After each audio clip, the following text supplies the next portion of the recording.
তার অনুসরণ করে এক একটা ধর্মীয় সম্প্রদায় গড়ে উঠেছে। কিন্তু একই ভূখণ্ডে বসবাস করা সত্ত্বেও কেন শুধু ধর্মের ভিত্তিতে আমরা পরস্পরের শত্রু হব? কোনো ধর্ম তো মানুষকে হিংস্র বানাইতে পারে না, আর যে ধর্ম মানুষের মধ্যে হিংসা তৈরি করে ওইটা কোনো ধর্মই না। ধর্ম তো মানুষকে সত্য, ন্যায়, শান্তি এবং সাম্যের বাণী শোনাবে। দীর্ঘ 15.5 বৎসর আওয়ামী লীগ ক্ষমতায় ছিল। একটা দেশ সভ্যতা যখন থাকে, কেউ না কেউ শাসন করে। শাসনের 3টা ধরন আমরা দুনিয়ায় এখন প্রত্যক্ষ করি। একটা গণতান্ত্রিক পদ্ধতি, আর একটা রাজতান্ত্রিক পদ্ধতি, আর একটা স্বৈরতান্ত্রিক পদ্ধতি। আমাদের দেশে 15 বৎসর আসলে সুশাসন ছিল না কিছুই আমি বলবো না। যদি সুশাসন থেকে থাকে 18 কোটি মানুষ তার সুফল ভোগ করেছে, আর যদি কুশাসন থেকে থাকে তাইলে তার দুঃখ যাতনা 18 কোটি মানুষই ভোগ করেছে। আমরা দুনিয়ার বিভিন্ন দেশে আমরা আমাদের চলার পথে আপনাদের পরামর্শ চাই, আপনাদের দোয়া চাই, আপনাদের ভালোবাসা চাই, এবং আমাদের কোনো ত্রুটি হলে আপনারা ধরে দিবেন সেই দাবিও আপনাদের কাছে রাখতে চাই, জানাতে চাই। এই কথাগুলো বলে আমি আপাতত এখানে রাখলাম। এখন আপনারা যারা এখানে সম্মানিত নেতৃবৃন্দ এসেছেন, আপনাদের ধর্ম অহিংস ধর্ম, আমরাও চাই না হিংসা হানাহানি হোক। আপনারা সাক্ষী, এই দলটার উপর, আমাদের দলটার উপর সবচেয়ে বেশি অত্যাচার এবং জুলুম করা হয়েছে। আমাদের 5 জন শীর্ষস্থানীয় নেতা, 2 জন আমির সহ খুন করা হয়েছে, বিচারিক হত্যাকাণ্ড সংগঠিত করা হয়েছে। আমাদের বাড়িঘরে একমাত্র আমরা সেই দল যাদের বাড়িঘর ভাঙ্গা হয়েছে বুলডোজার দিয়ে। অসংখ্য মানুষকে খুন করা হয়েছে, অসংখ্য যুবককে পঙ্গু করা হয়েছে, হাজার হাজার লাখ লাখ হাজার হাজার মামলায় লাখ লাখ নেতাকর্মীকে জেলে নেওয়া হয়েছে, দফায় দফায় নেওয়া হয়েছে। কিন্তু আমাদের সিদ্ধান্ত, রাজনীতিতে প্রতিশোধের কোনো জায়গা নেই। রাজনীতি করতে হবে উদার এবং রাজকীয় মন নিয়ে। আর পিছনের দিকে যারা কামড়াকামড়ি করে তারা চিংড়ি মাছের মতো পিছনের দিকেই যাবে। জাতিকে সামনে নিয়ে যাওয়ার জন্যে সিংহের হাড় দরকার। সিংহ পিছনে দৌড়ায় না, সামনের দিকে ঝাঁপাইয়া চলে। আমরা মনে করি যে কেউ যদি সত্যিকার অর্থেই তার দেশকে ভালোবাসে, তাইলে পিছন নিয়ে কামড়াকামড়ি করা কিংবা প্রতিশোধের রাজনীতিতে লিপ্ত হওয়া উচিত নয়। আমরা চেষ্টা করছি, আপনারা দোয়া করবেন। সবাইকে ধন্যবাদ। এখন আপনারা কিছু অবশ্যই বলবেন, আমরা আশা করব। আমরা আপনাদের কথাগুলো মনোযোগ দিয়ে সময় যে ইফতার মাহফিলে আমি দাওয়াত পেয়েছি, তো আমি সবসময় একটা কার্ড আমার জন্য থাকে, তো ভালো। বাংলাদেশে হয়তো অনেক সুযোগ সন্ধানীরা, মুসলিমরা হিন্দুদের উপর, বৌদ্ধদের উপর, চাংমা মারমা এখানে আক্রমণ করলো। আক্রমণ করার পর দেখা গেল একসময় এখানে এই বৌদ্ধ হিন্দুরা শূন্য হয়ে গেল। তাহলে কি হবে? তখন এখানে সুন্নি, শিয়া, আহমদিয়া এদের মধ্যে একটা বিবাদ থাকবে। তাহলে আমার মনে হয় এটা এই যে বাংলাদেশ জামাত ইসলামী যে উদ্যোগটা গ্রহণ করেছে, এটা আমার মনে হয় একটা মেসেজ যাবে সারা বাংলাদেশের মধ্যে, যে আমাদের জামাত ইসলামীর ভাইয়েরও আমাদের সংখ্যালঘুদের যারা হিন্দু, বৌদ্ধ, খ্রিস্টান আছে তাদের পাশে থাকবেন। আমরা যদি আমাদের পার্বত্য চট্টগ্রামে দেখি, পার্বত্য চট্টগ্রাম একসময় 65 চাংমা মারমা ছিল, কিন্তু বিভিন্ন সাম্প্রদায়িক আক্রমণের ফলে আছে এখানে মানে এখন প্রায় 40 কাছাকাছি এই যে বিভিন্ন উপজাতি গোষ্ঠী, আমাদের কুজ্জনি গোষ্ঠী, আদিবাসী যারা আছে। তাহলে এইটা আমাদের এখন একটা মানে আসলে চিন্তার বিষয়, যে এই যে আমরা কি তাদেরকে বাংলাদেশে যে এখন বর্তমানে এই সংখ্যালঘুরা এই অবস্থায় আছে, তারা কি আদৌ কি থাকতে পারবে কিনা? এটা অনেকের মধ্যে এই যে এখন যে সাম্প্রদায়িক বিভিন্ন ঘটনাগুলো ঘটে গেল, এটা কিন্তু মানে আমাদের পাশে যারা বিশেষ করে হিন্দু সম্প্রদায়, ওরা কিন্তু খুব একটা মাঝখানে কিন্তু একটা ভয়ের মধ্যে পড়ে গিয়েছিল যে আদৌ কি এখানে এই অবস্থার মধ্যে থাকতে পারবে কিনা। তা আমরা, আমার মনে হয় বাংলাদেশ জামায়াত ইসলামী বিভিন্ন ধর্মাবলম্বীদের সাথে যে মত বিনিময় সবার আয়োজন করছে, তারা সবার সাথে যখন শেষ হবে নিশ্চয়ই জাতীয়ভাবে আমরা কোনো উদ্যোগ গ্রহণ করবেন। তো এমন একটা উদ্যোগ গ্রহণ করবেন যাতে আমাদের যারা হিন্দু, বৌদ্ধ, খ্রিস্টান সহ বিভিন্ন সম্প্রদায় আছি, আমরা আমাদের থেকে একটা অভয় পাই যে না, আমরা নিরাপদে থাকতে পারবো। আমি সবাইকে ধন্যবাদ জানাচ্ছি। এখানে আমাদের যারা বাংলাদেশ বৌদ্ধ কৃষি সংঘ, বুদ্ধিস্ট ফেডারেশন সহ সম্মানিত স্যার আমাদের সুকুমার স্যার 21শে পদকপ্রাপ্ত উপস্থিত হয়েছেন, আমি সবাইকে ধন্যবাদ জানাচ্ছি। এবং আবারও ধন্যবাদ জানাচ্ছি বাংলাদেশ জামায়াত ইসলামী ঢাকা মহানগর দক্ষিণ সহ কেন্দ্রীয় কমিটিকে, আপনারা এরকম একটা সুন্দর মত বিনিময় সভার আয়োজন করার জন্য ধন্যবাদ সবাইকে। এখন এই যে বর্তমান সময়ে জামাত ইসলাম সম্পর্কে আপনাদের ধারণা কি চিন্তা আপনাদের? আমি বললাম যে বহুদলীয় গণতান্ত্রিক দেশে আপনাদের সংগঠন আছে, থাকবে। তো এটুকু বলতে পারি যে আপনাদের সংগঠন আগের তুলনায় অনেক অ্যাডভান্স। এতটুকু দেখতেছি আপনাদের কর্মতৎপরতা এবং রাজনৈতিক তৎপরতায় আপনারা অনেক এগিয়ে আছেন। আমার প্রশ্ন, আপনার সংগঠনে আমাদের সংখ্যালঘু সম্বন্ধে কি বলেন এটা একটু জানতে চাই। বিশেষ কথা নয়, অনেক কথা মনে নাই, যাবার সময় আমাকে একটা বই দিয়ে যায় যে জামাত ইসলামের দৃষ্টিতে সংখ্যালঘু একটা বই আমাকে দিয়েছিল পড়ার জন্য। আমি পড়ছিলাম যে আপনাদের ইয়েটা কি, প্রোগ্রামটা কি স্যার, পরে তো যাই হোক, এখন তো অনেক আরো অ্যাডভান্সমেন্ট এখন তো হয়ে গেছে আরো। কিন্তু আমার প্রশ্ন হচ্ছে যে আমাদের শ্রদ্ধা অমিত সাহেব একটা কথা বললেন যে 1971 সালে যে স্বাধীনতা আমরা অর্জন করেছি, সেই স্বাধীনতার মধ্যে 30 লক্ষ মানুষের শহীদের মধ্যে জাতি ধর্ম বর্ণ নির্বিশেষেই আমরা সবাই মিলে এই দেশটাকে স্বাধীন করেছি। কিন্তু স্বাধীনতার 53 বছর পরেও আমরা এখনো বাঙালি হতে পারলাম না। আমরা কেউ হিন্দু, কেউ বৌদ্ধ, কেউ মুসলিম, কেউ খ্রিস্টান। তার কথা হচ্ছে যে আমি বৌদ্ধগুলো জন্মগ্রহণ করেছি বলে আমি বৌদ্ধ, হিন্দু পরিবারে জন্মগ্রহণ করেছে বলে কে হিন্দু, ইসলাম বা মুসলিম ধর্মে জন্মগ্রহণ করেছে বলে হিন্দু। আমার জন্মের মধ্যে তো কোনো অপরাধ থাকতে পারে না। হ্যাঁ, আমি যেই ধর্মে জন্মগ্রহণ করেছি বলে আমি সেই ধর্ম নিয়ে আছি। আমরা যদি এখন একটা হাতকে যদি একটা চিন্তা করে দেখি, সৃষ্টিকর্তা যে হাতটা দিয়েছেন সে হাতের 5টা আঙ্গুল কিন্তু সমান নয়, ছোট বড় 5টা আঙ্গুল নিয়ে কিন্তু একটা হাত। এবং সবটা যদি সমান হতো তাহলে বাট্টটির মধ্যে খেতে পারতাম না। এখন যদি একটা আঙ্গুল যদি এখানে ক্ষত বিক্ষত হয় তাও খেতে খুব কষ্ট হয়। সুতরাং একটা দেশের ছোট বড় সবাইকে মিলেই একটা দেশ, সেটাকে আমার মনে হয় আমাদেরকে সেইভাবে একটা চিন্তা করা উচিত, যাতে করে আমরা সর্বসম্প্রদায় সুন্দরভাবে মিলনের মধ্য দিয়ে এই যে সৃষ্টিকতার সৃষ্টি হাতটাকে যদি আমরা অনুকরণ করে চলি, তাহলে আমাদের মধ্যে কোনো বিভেদ বিসম্বাদ হওয়ার কথা নয়। একটা জিনিস, আরেকটা জিনিস যাচ্ছে, সম্প্রতি যে ঘটনাটা ঘটে গেল, যে বিপ্লব ঘটনা, তখন তো একটা আনকন্ট্রোলড অবস্থা। কখন কি করতেছে না করতেছে এটা তো কেউ বলতে পারে না। আমরা আমাদের আন্তর্জাতিক বৌদ্ধ বিহার, বাড্ডা আন্তর্জাতিক বৌদ্ধ বিহার, যে আমরা বেশি দেরি হয় না, আমরা এটা গড়ে তুলেছি একটা আন্তর্জাতিক মানে বৌদ্ধ বিহারের স্বপ্ন নিয়ে আমরা এগিয়ে আসছি। আমাদের সপ্তম সংখ্যা ছিল এটা আক্রান্ত হচ্ছে কিনা, আক্রান্ত হয়ে কোনো শেষ পর্যন্ত আগুন টাগুন লেগে ধ্বংস হয়ে যাচ্ছে কিনা, সেটা তারপরের দিনই, যেটি ঘটনার পরের দিন 6 তারিখ আমি কিন্তু মন্দিরে আসছিলাম।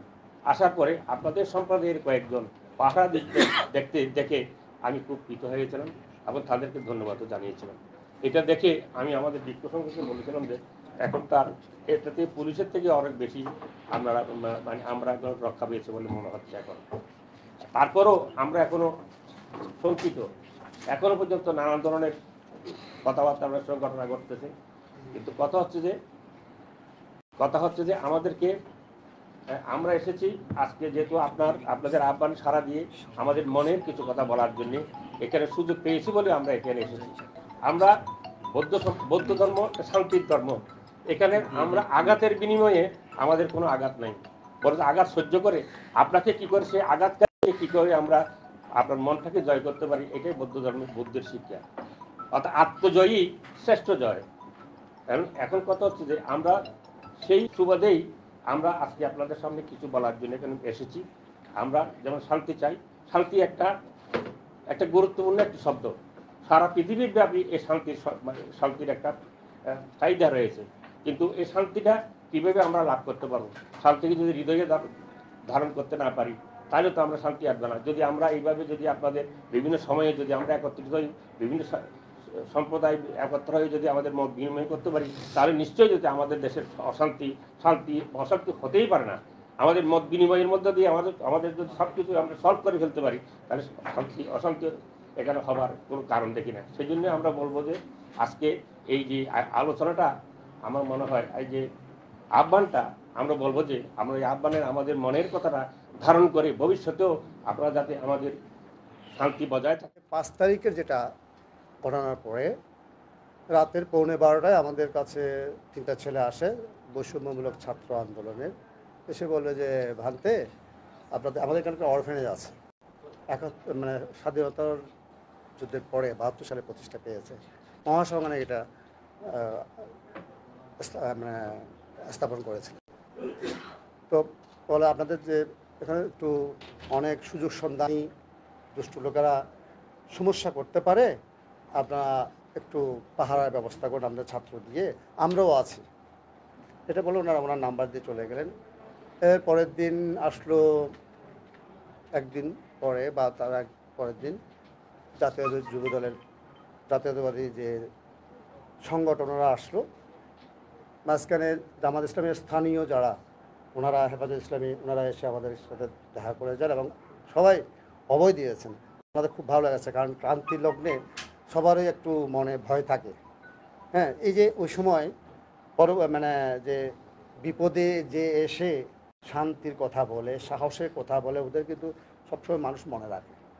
তো আমি সেই সময়ে আপনাদের জামাত ইসলামের থেকেও কিন্তু স্থানীয়ভাবে আমাদের কাছে আসছে কয়েকবার,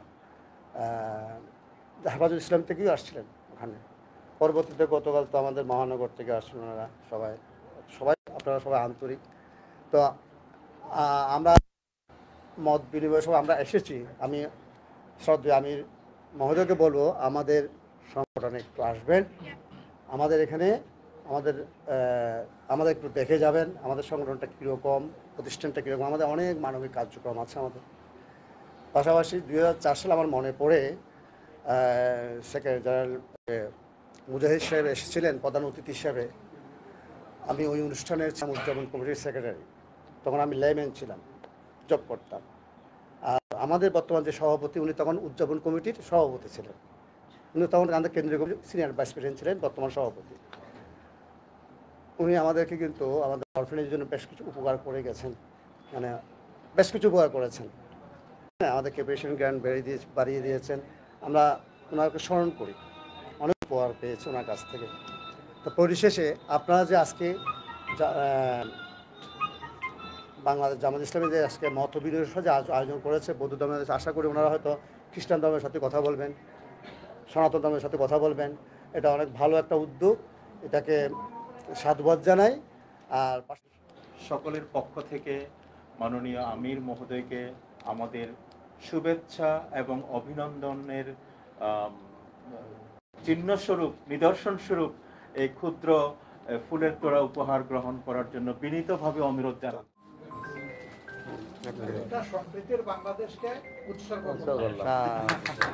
রঙের ফুল থাকবে, সে বিভিন্ন রঙের সমাহার, বিভিন্ন সেটাই হচ্ছে বাগান।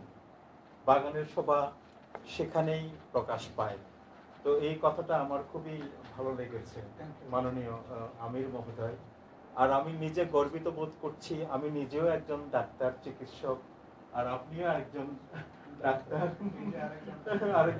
আচ্ছা আচ্ছা আচ্ছা, যাই হোক, আমি চিটাগং মেডিকেল কলেজ থেকে 1982 আমরা সবাই নিরাপদ থাকবো। মাননীয় আমির মহোদয় আমাদের সকলের পক্ষ থেকে আবারও একই সাথে আমার সাথে যে পরিচিত হয়েছে, আমি আপনার যোগ্যতম যে সেক্রেটারি আমাদের শফিকুল ইসলাম মাসুদ সাহেব, ওনার সাথে আমার ভালো পরিচয় হয়েছে। সবাইকে, আপনার সংগঠনের সবাইকে আমাদের পক্ষ থেকে আবারও শুভেচ্ছা অভিনন্দন জানিয়ে, এবং এই বাংলাদেশেরই আমরা অধিবাসী হিসাবে, নাগরিক হিসাবে আমরা নিরাপদে বসবাস করার এই প্রত্যাশা জানিয়ে আমরা এটা কন্টিনিউয়াস প্রসেস, আমাদের মধ্যে সংলাপ থাকবে, সম্প্রীতি থাকবে। আমরা বিশেষ করে চিনমৈত্রী হলে কিন্তু আমরা সেরকম একটা সমাবেশ করেছিলাম। এরপরে আমরা কিন্তু গুলশানের মধ্যে আমরা অনেক সমাবেশ করেছি, সম্প্রীতির মেলবন্ধনের সমাবেশ আমরা সেখানে করেছিলাম এবং সেখানে অনেকে ছিলেন, আমি নাম উচ্চারণ করতে চাই না। তো যাই হোক, আজকে আমি আমাদের বৌদ্ধ সম্প্রদায়ের পক্ষ থেকে, বিশেষ করে আমাদের সংগঠন আছে, আপনাদের যেমন বিভিন্ন মসজিদ কমিটি আছে, আমাদেরও বিভিন্ন সংগঠন আছে, সেই রকম আছে। আমাদের 2 সংগঠন প্রধান, আর একটা সংগঠনের মধ্যে আমাদের মেজর যিনি আসছেন, উনি আসতে আমি খুবই খুশি হয়েছি, আপনাকে ধন্যবাদ জানাচ্ছি। আর আমাদের যারা আছে, আপনাদের মনে করবে আপনাদের জন্য একটা আস্থা তৈরি করে দেবেন। আমরা আপনাদের সঙ্গে আছি, এই আস্থাটা যদি তৈরি করতে পারেন, আমি জানি আপনাদের মনটা অনেক বড়। ইসলামী শিক্ষাটা আমি পেয়েছি, আমি দেখেছি। আমার এক সময় কিন্তু আমি সেইভাবে ইসলাম পরিবারে ছিলাম, জায়গির ছিলাম, এমন সময় আমার গেছে। আমি যখন চট্টগ্রামে সাতকানিয়া কলেজে যখন পড়ি। তো যাই হোক, এই জন্যই আমার মধ্যে একটা মূল্যবোধ, ধর্মীয় মূল্যবোধ যাতে থাকে, মানবিক মূল্যবোধ যাতে আমাদের মধ্যে প্রতিষ্ঠিত। আজকের এই সভা থেকে এমন একটা মেসেজ যাবে, আমাদের সকল নাগরিক এক এবং অভিন্ন, আমরা বৈষম্যহীন, কে হিন্দু, কে মুসলিম, কে বৌদ্ধ, কে খ্রিস্টান, কে নৃগোষ্ঠী, কে চাকমা, মারমা, রাখাইন, এখানে যে 62-63টা যে এখানে ক্ষুদ্র জাতিগোষ্ঠী আছে, আমার মনে হয় আপনারা সকলকে যদি একইভাবে আপনারা ধারণ করে যান, আগামী দিনে হয়তো আপনাদের বিশাল পরিষদ হবে। আমি জানি আপনাদের জামায়াতে ইসলাম একটা বিশাল দল, এই দলের মাটি মানুষের সঙ্গে সম্পৃক্ত, শিকড়ে আছে। আমি জানি গ্রামে গঞ্জে সবাই কিন্তু ইসলামী ধর্মীয় মূল্যবোধ এখানে প্রতিষ্ঠিত, তাদের নীতি আদর্শ অত্যন্ত ভালো, আমি তাদেরকে সমর্থন করি। এই জন্য আমার মনে হয় বর্তমান যে সংগঠনের যে আমাদের যে কিছু ঘটনা ঘটেছে, আপনি সেটা স্বীকারও করেছেন, এটাকে অপপ্রয়াস, এইটাকে অবলম্বন করে কিছু দুষ্কৃতিকারী আছে আমাদের মধ্যে, যাতে সংঘাত সৃষ্টি করে, বৈষম্য সৃষ্টি করে এবং ধর্মীয় যাতে মতাদর্শের মানুষদেরকে যাতে এখানে মানে একটা এরকম পরিস্থিতি সৃষ্টি করে যাতে অন্যরা সুযোগ পায়, সেইরকম একটা সুযোগের সন্ধানও তারা কিন্তু করে। আমরা সেইরকমও পেয়েছি। তবে হ্যাঁ, কিছু যে হয়নি তা বলবো না, আপনি সেটা স্বীকার করেছেন। আর কিছু হয়েছে, বিশেষ করে সাতকানিয়ার মধ্যে আমাদের একটা শ্মশান, সেখানে কিন্তু আমাদের সেখানে অনেকে দখল করে নিচ্ছে, এটা ডিসপিউট ছিল, আগের জায়গা জমির ডিসপিউট ছিল, এই সুযোগের মধ্যে হয়তো অনেকে আসছে। তবে সবচেয়ে আমি ধন্যবাদ জানাবো আমাদের যারা ইসলামী দলের যারা আছে, তারা ছাত্ররা বিশেষ করে তারা কিন্তু পাহারা দিচ্ছে, তারা অভয় বাণী দিচ্ছে আমাদের মন্দিরে গিয়ে, আমার গ্রামে গিয়েছে, সেখানে তারা গিয়ে সেখানে বলছে যে আপনাদের কোনো ভয় নাই, আপনার যে কোনো সময় যদি কোনো বিপদ হয় আমাদেরকে আপনারা ডাকবেন, আমরা আপনাদের পাশে আছি। তো এই জন্য আমার মনে হয় এটা আজকে শেষ না, আগামী দিনে চলবে। আপনারা যদি সেরকম মনে করেন, বাংলাদেশের বৌদ্ধদেরকে নিয়ে, হিন্দুদেরকে নিয়ে, খ্রিস্টানদেরকে নিয়ে একটি আমার মনে হয় একটা সোসাইটি তৈরি করেন। আমার মনে হয় যারা এই দেশের লিডিং পার্টে যারা আছে, যেসব সংগঠন এবং যেসব নেতৃবৃন্দ, আমরা আপনাদেরকে সহায়তা করব। এরকম অ্যাটমসফিয়ার যদি তৈরি করতে পারেন, একটা বলয় তৈরি করতে পারেন, আমার মনে হয় আপনাদের গ্রহণযোগ্যতা, আপনাদের মানুষের কাছে আপনাদের ভালোবাসা এবং আপনাদের সম্পর্কে যে মানুষের কিছুটা ধারণা অন্য সম্প্রদায়ের মানুষের মনে করে, আমি হয়তো মনে করি না, আমাদের অনেকে মনে করে না, কিন্তু কিছু কিছু মানুষ কিন্তু এটা মনে করে। আমার মনে হয় যদি দূরত্বটা কমে যাবে এবং আমাদের মধ্যে ভালোবাসার এটা বাংলাদেশ, হৃদয়ের বাংলাদেশ, মাটি মানুষের বাংলাদেশ প্রতিষ্ঠিত। এই বলে আমি বিশেষ করে আপনাকে আবার কৃতজ্ঞতা জানাচ্ছি, অভিনন্দন জানাচ্ছি আমাদের পক্ষ থেকে যারা এসেছেন। আপনাদের আমরা মনে করি আগামী দিনে আপনাদের নেতৃত্বে আমরা একটা বাংলাদেশের মধ্যে অসাম্প্রদায়িক একটি দল, মত, ধর্ম, বর্ণকে নিয়ে একটা বিশাল একটা মাঠ তৈরি করতে পারবো। সেই মাঠে আমরা থাকবো, আপনাদের পাশে আমরা থাকবো। ধন্যবাদ আপনার সবাইকে। আমাদের সময় যাওয়ার কারণে কথা বাড়াচ্ছি না, তবে আমি চেয়েই আজকে কষ্ট করে এসেছেন, আগামীতে খুশির সাথে ইনশাল্লাহ আপনাদের দাওয়াত কবুল করে চলে যাবো আপনাদের কাছে।